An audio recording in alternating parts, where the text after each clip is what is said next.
Hey all, so this is Math 116, section 4.1, linear inequalities in two variables. So this whole chapter is going to be about linear inequalities, and as we go forward, we're going to try to maximize or minimize these systems of inequalities. For 4.1, we're starting with graphing just single linear inequalities, and we'll go to systems after that. I have all the steps written out here in the notes. I'm just going to talk through them as I do an example.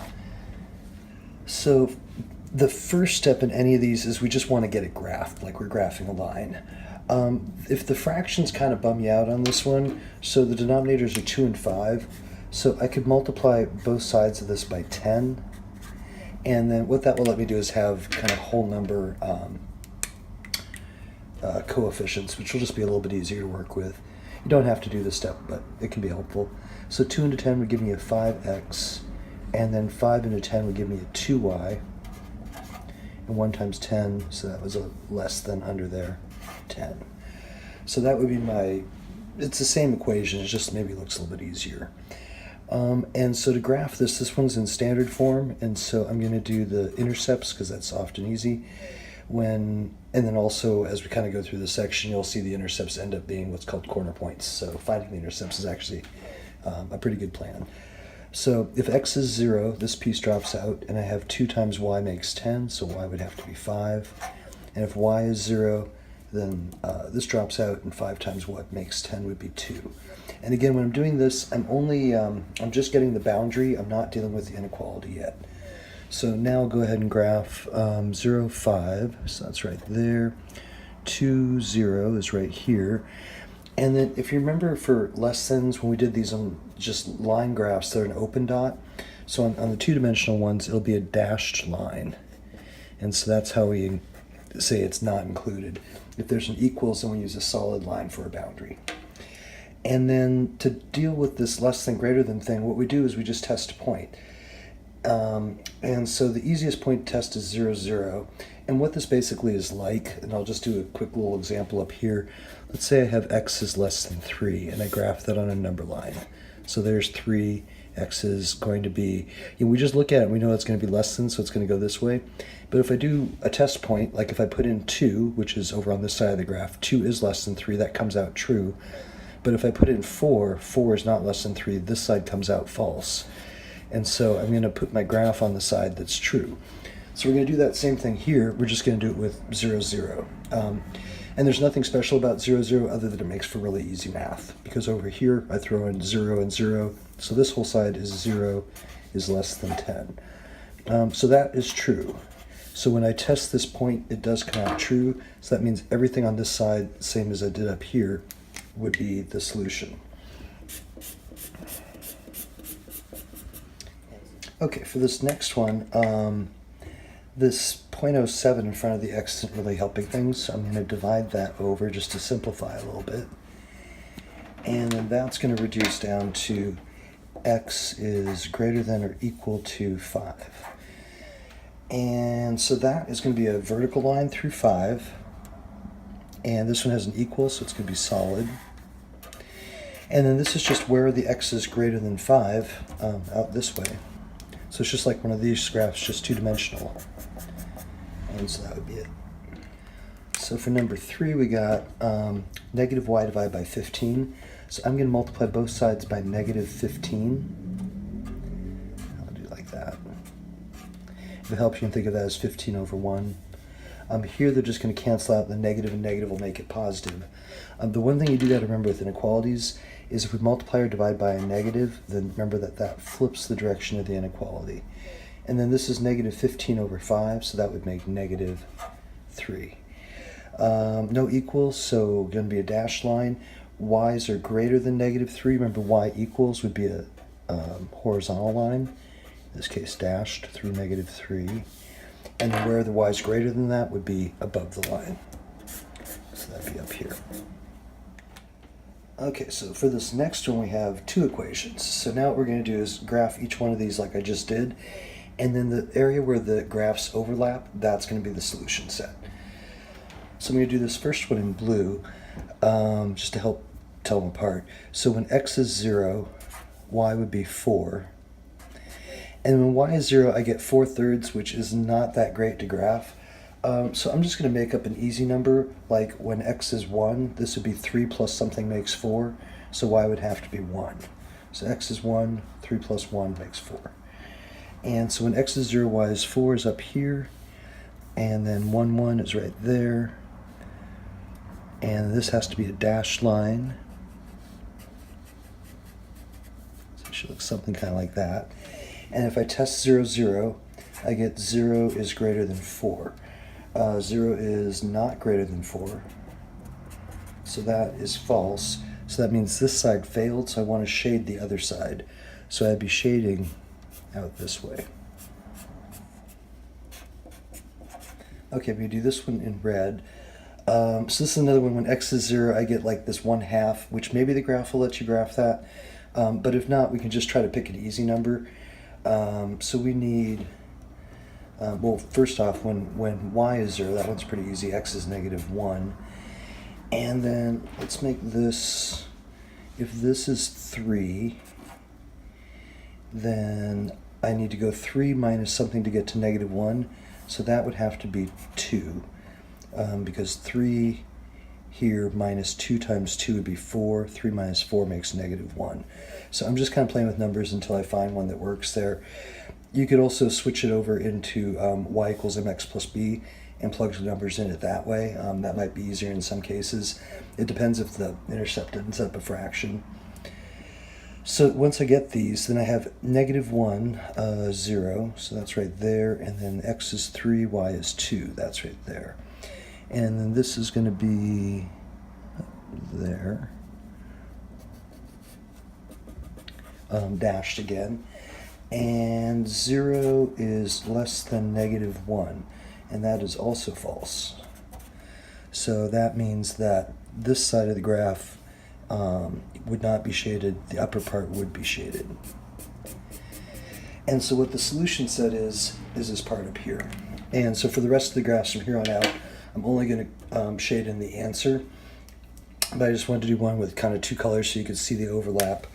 When I'm doing these just sort of in one color, which is sort of how you'll be doing it on the computer, and then on the test also, I just throw a couple arrows here to say this one's shaded this way, this one's shaded this way, and I just kind of look at it and go, so this is above, this is over, so then this area right in here, that's going to be my solution set. So that would be the only part on the homework or the test that you would shade, is that upper quadrant there.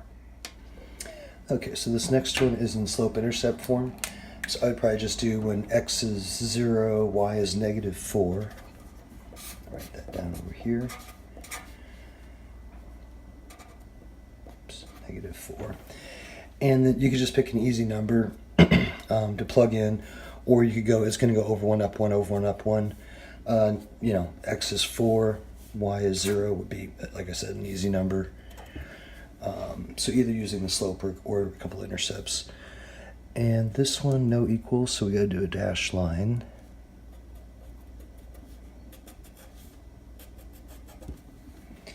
And then if I put in 0, 0, 0 is greater than 0 minus 4. 0 is greater than -4. So that is true. So this one would be shaded this way. And then y equals, or y is less than 2x, xy. So x is 0, y is 0. When x is 1, 1 times 2 would make 2. So that would be like here and here. And dashed again. And then this one we can't test 0, 0 because it's on the line. We could just look at it and go, where are the y's less than 2x? And that's going to be underneath. Or you could test like 1, 1. 1 is less than 2. That comes out true, is another way of looking at it. So this is going to be shaded on this side. So for this one, our solution set is going to be that kind of wedge in the middle there. So number 6 is graph the solution of the system of linear equations and find the corners of the solution region. So x, y. So when x is 0, y would be 5. And when y is 0, then x would be 10. So x is 0, y is 5 is right there, and then 10, 0 is right there.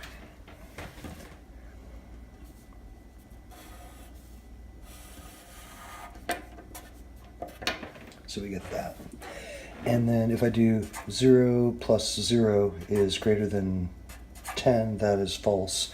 So we're going to be shading above that line. So then the next one is irritating because of that 11. And again, if this was on paper, you could just, graph the fraction. But on the computer, I think it's going to make you find a whole number. And then this is also irritating because the 11 is off the graph that they gave you, which can also happen. So here again, I just kind of worked out some easy points. So I tried when x was 2, this would be 4 plus something makes 11. So if x is 2, y would have to be 7. And then I let x equal 5. And again, I'm just making up these numbers. 5 times 2 would be 10, plus 1 more would make 11. So that just gets me 2 graphable points. So x is 2, y is 7 right there, and then 5, 1 right there. And this would hit about there.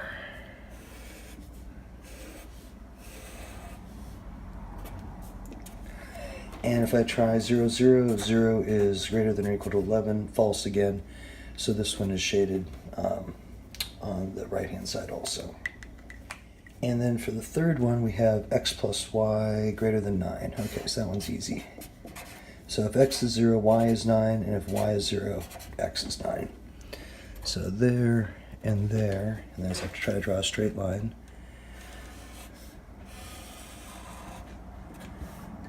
So something like that. And 0 greater than 9, no. So again, this is false, so we're shading here. So you can see everything is shaded kind of above the lines. And so that's going to make my feasibility region, this part right here, sort of on the outside or to the right of all the lines, because that's where they would all be shaded. This x greater than 0, y greater than 0, what that does is it means we're going to stay this side of the y-axis would be greater than 0, and we're going to stay this side of the x-axis. And so basically it just keeps us in the first quadrant. So our corner points are going to be here, here, here, and here. And when you draw these on the computer, it draws nice perfect straight lines, so then you can kind of see what they are. On my sort of hand-drawn thing here with big fat Sharpie, my lines are a little suspect, but I think we can figure out a few of the corners. So this one, remember, was going to be, so this goes with the red one. When x was 0, y was going to be 11. So that point right there we know is going to be x is 0, y is 11. Likewise, this one we know, because that's going to be when x is 10, y is 0. So now we just have to find those two. So if I do try to find where the red line and the green line intersect, this one was red, this one was green. So I'll go 2x plus y equals 11, and I'm going to go negative times this one. So negative x minus y equals negative 9. So that's going to be x, those drop out, equals 2, which is kind of what we suspect. And if I put 2 back in here, then I have 2 plus y equals 9, so y equals 7. So I know this point right here is 2, 7. And then I need to find the blue line and the green line together, so that's the first one and the third one. So again, I'll just do x plus 2y equals 10. And then I'm going to go the negative times that. So negative x minus y equals negative 9. So that drops out. 2 minus 1 is 1y equals 1. So it looks like this should have been right here. And then once I have that, I can plug it back in here, and then the x would be 8. So then this corner is 8, 1. And so here, here, here, and here are the corners. Okay, question 7 is pretty similar. This is one I have you guys try.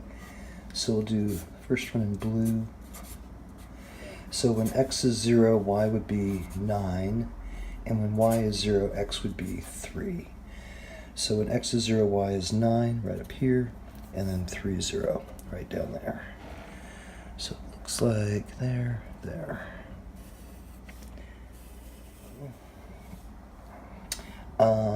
And so here when x is 0, y would be 6, y is 0, x is 4. So x is 0, y is 6, and then 4, 0. So that looks to be right there. Oh, and I forgot to shade this. So here 0 is less than 9. Likewise, 0 is less than 12. So these are being shaded on the inside. And let me get this last one and then I'll show the solution set. So x, y. So when x is 0, y would be 4. When y is 0, x would be 8. And so if I can draw a straight line again. And so again, if you draw this on the computer, you're going to be able to read that corner point right off of there. And then also this one is 0 less than 8 is false. And then these two are confining us to the first quadrant. So that would be like here and here. So everything is shaded on this side because the 0, 0 is making all of those true. And so that would be like that. And then the corners on this one you can just read. We're going to have 0, 0, this point, which is easy to forget. Right here we got 0, 4, and then 2, 3, and 3, 0. Okay, so this one has a little bit of reading. A company manufactures 2 types of electric hedge trimmers, one of which is cordless, so the other one has cord. The corded type requires 2 hours to make, cordless model requires 4 hours. The company has only 800 hours to work for manufacturing each day. The packaging department can only package 300 trimmers per day. And so what we're supposed to do is write a system of inequalities that describes that situation. And I think that, and then we're supposed to, oh yeah, there's more coming up. There's a B and a C. But let me get part A done first here. So x equals the corded kind, because they gave me that right there, and then y is going to equal cordless. And they gave me 2 totals back here. They gave me packaging, 300, and they gave me 800 hours for manufacturing. So that tells me I'm going to write one equation for manufacturing and one equation for packaging. So for manufacturing, it looks like the corded type took 2 hours, so 2 hours for every x.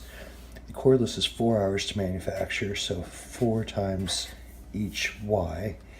And then we only have 800, so that needs to stay less than or equal to 800 hours. And then the packaging department can only package 300 a day. It doesn't matter which kind, any combination. So x plus y, just all the trimmers, is going to have to be less than 300. So that's the manufacturing equation, and then that's the packaging equation.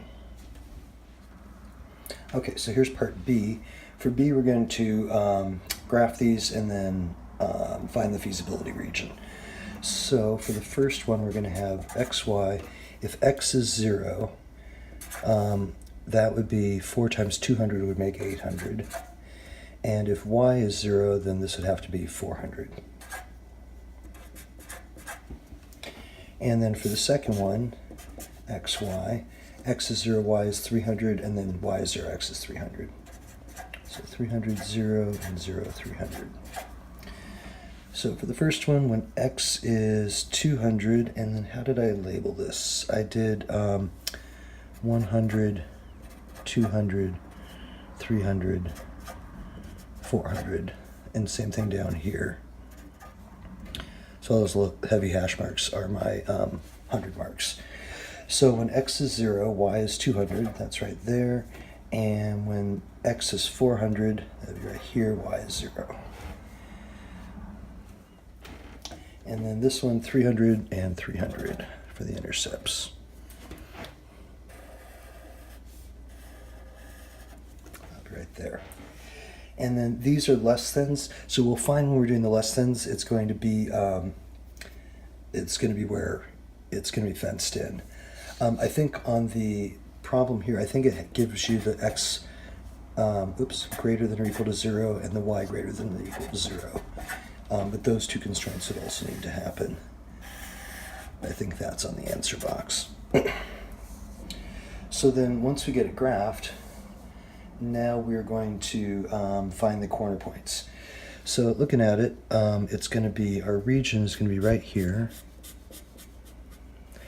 And if you draw it well on the computer, you can read this off. You could also go back and solve this system, which wouldn't be too hard.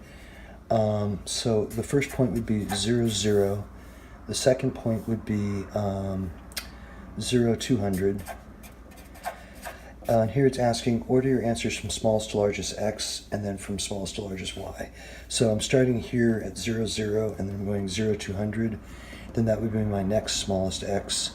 So I'll do, that's 200 and 100. And then this last one would be 300 and 0. Okay, so question 9, I'd have you guys try this one. Apex Motors manufactures luxury cars and sport utility vehicles. The most likely customers are high-income men and women, and the company managers want to initiate an advertising campaign targeting these groups. They plan to run 1-minute spots on business investment programs where they can reach 7 million women, 4 million men. They also plan 1-minute spots during sporting events where they can reach 2 million women, 12 million men. Apex feels that their ads must reach at least 30 million women, 28 million men. So right there, there's those totals again. So we have 30 million women and 28 million men. So that tells me I'm going to be writing one equation for women, one equation for men. And down here we have, right, the inequalities that describe this. X is going to be business. So X is business, and Y is going to be sports. So we're going to write one equation for women, one equation for men, and then represent the business programs with X and the sporting programs with Y. So coming back up top here, we go women are there, women are there, and then 4 million men, gun 12 million men, and we need 28 million men. So that means we're going to have, the first equation I'm going to write is for the women, so that's going to be 30 million, and this is feels they must reach at least 30 million. So it's cool if they reach more, so it's going to be a greater than, but it has to be at least that much. So 7 million women will be reached for every minute of business ads that they run, or ads with business programming, and then 2 million for the sports programming.